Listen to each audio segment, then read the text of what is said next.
Hello class 9 students. आज बिहाई book की poem है a legend of the Northland. This poem narrates the legend of an old lady who angered Saint Peter because of her grid.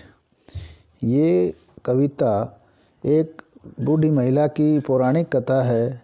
पौराणिक कथा पे आधारित एक कहानी है जिसने सेंट पीटर को अपने लालच की वजह से नाराज़ कर दिया था। Away away in the Northland where the hours of the day are few and the nights are so long in winter that they cannot sleep them through। कहता कि दूर दूर नॉर्थलैंड को न्यूजीलैंड को नॉर्थलैंड कहा है कि दूर वाले नॉर्थलैंड वाले जो बहुत दूर है। Where the hours of the day are few, जहाँ दिन के घंटे बहुत कम होते हैं, यानी दिन का समय कम होता है। And the nights are so long in winter, और विंटर में सर्दी में जो रातें होती हैं बहुत लंबी होती हैं। That they can not sleep them through, कि रात भर लोग पूरी रात भर सो के भी नहीं बिता सकते। Where they harness the swift reindeer to the sledge when it snows and the children look like bears' cubs in their funny furry clothes. जहाँ के अंदर जिस देश की धरती के ऊपर रेंडियर पाले जाते हैं और उन रेंडियर को हार्नेस द शिफ्ट रेंडियर, उन रेंडियर्स को जोता जाता है। किसके अंदर जोता जाता है? To the sledge when it snows, sledge गाड़ियों में जहाँ जब बर्फ़ गिरती है तो स्लेज गाड़ियों को रेंडियर से जोता जाता है। And the children look like bears' cubs, और जो बच्चे ऐसे लगते हैं जैसे भालू के बच्चे हों।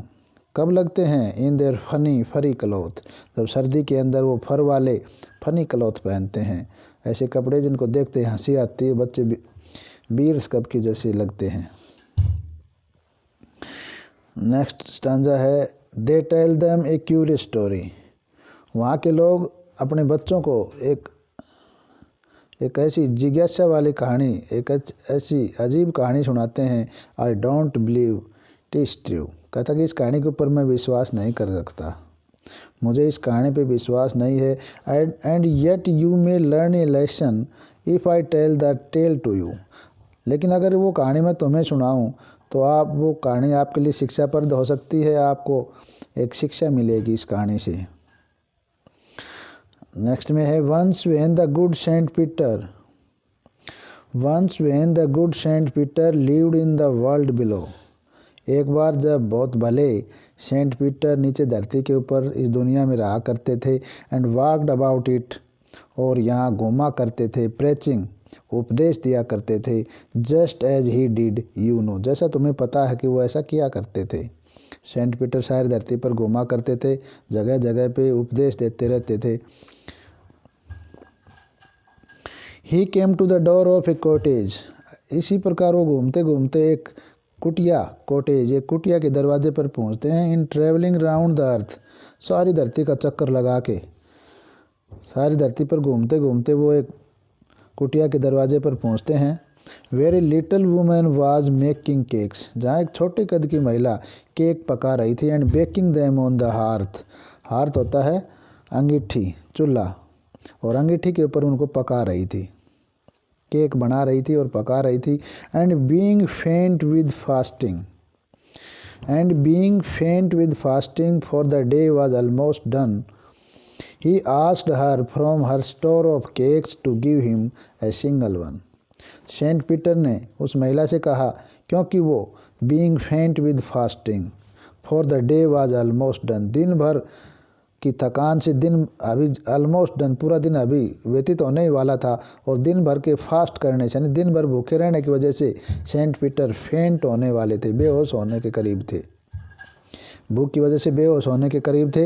ही आस्क्ड हर, तो उसने उस महिला से पूछा, from her store of cakes, कि उसके जो केक के जो स्टोर है, केक का जो भंडार है, उसमें से मुझे to give him a single one, मुझे एक केक खाने के लिए दे दीजिए।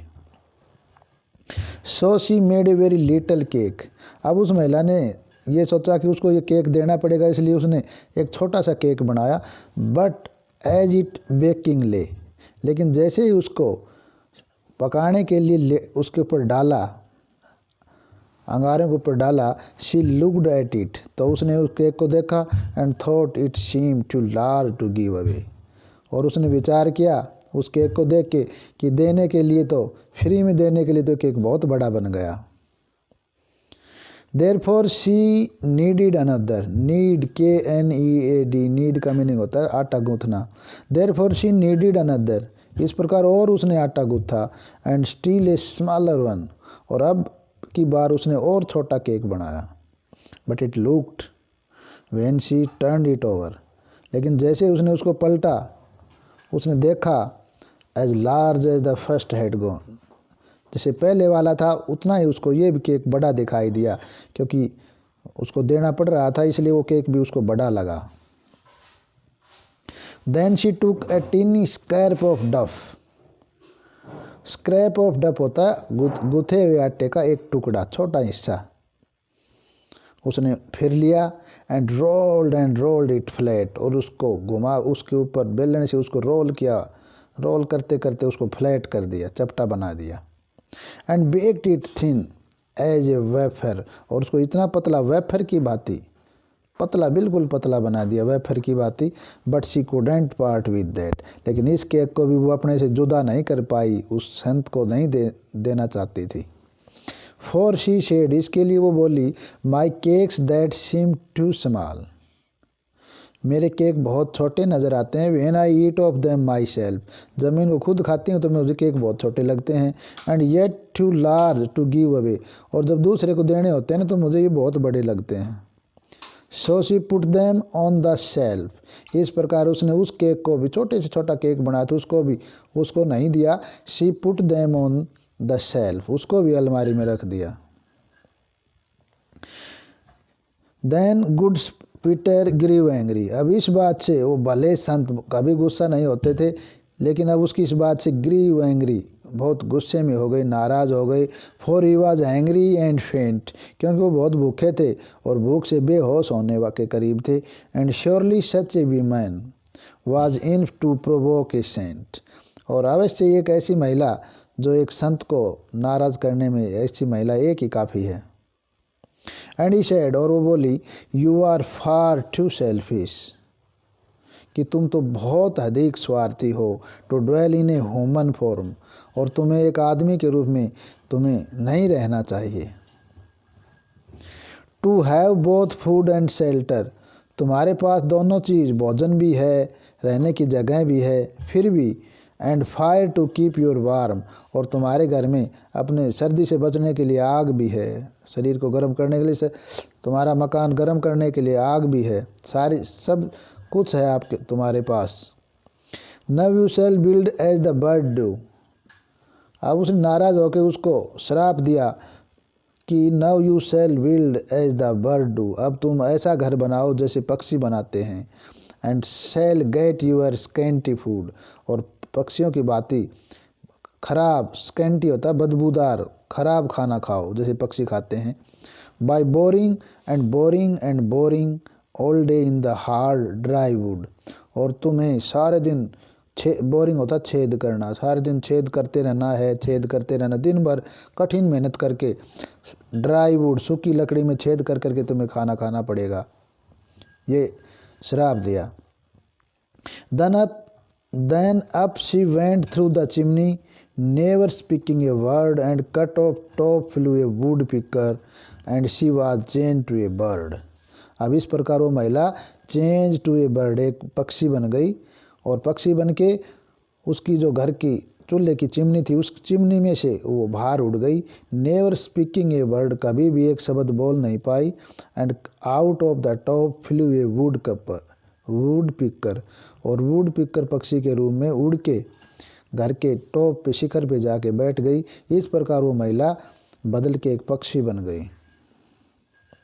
She had a scarlet cap on her head, अब उसके सिर के ऊपर एक स्कारलेट कैप, लाल रंग की टोपी भी है, जो कटफोड़ा जो पक्षी होता है उसके सिर के ऊपर लाल रंग के निशान होता है। And that was left the same, तो वो जैसे उस महिला के ऊपर लाल रंग का कपड़ा था, उस कपड़े का निशान आज भी उस पक्षी के सिर के ऊपर है। And all the rest of the cloth were burn, burn माने जल गए, और उसके शरीर के बाकी कपड़े वहीं के वहीं जल गए। Black as coal in the flame, सारे के सारे आग की लपट में जल के कोयला बन गए। और सिर्फ उसके जो सिर का कपड़ा था, वो लाल रंग का कपड़ा उसके सिर पर आज भी उस पक्षी के पंखों के रूप में आज भी है। And every country school boy, और उस कहानी से हमें ये शिक्षा मिलती है कि वो महिला बहुत अधिक लालची थी। तो एवरी कंट्री स्कूल बॉय, हमारे देश के हर स्कूल के बच्चों को has seen her in the wood, सब बच्चों को वो वन के अंदर दिखाई जाते थे, कहीं भी जंगल में वनों में वो दिख जाता है पक्षी wood cutter. Where she lives in the tree till this very day, आज भी, आज के दिन भी वो पक्षी पेड़ों के अंदर रहती है। Boring and boring for food, और भोजन के लिए रात दिन वो सूखी लकड़ी के अंदर बोरिंग करती रहती है, छेद करती रहती है, और ऐसे अपना खाना खाती है। तो इस प्रकार ये पोएम है अपनी, ए लीजेंड ऑफ नॉर्थलैंड। फोएब कैरी इसके पोइट हैं, और ये एक बलेड सॉन्ग है और स्ट्रेंजा के रूप में लिखा गया है।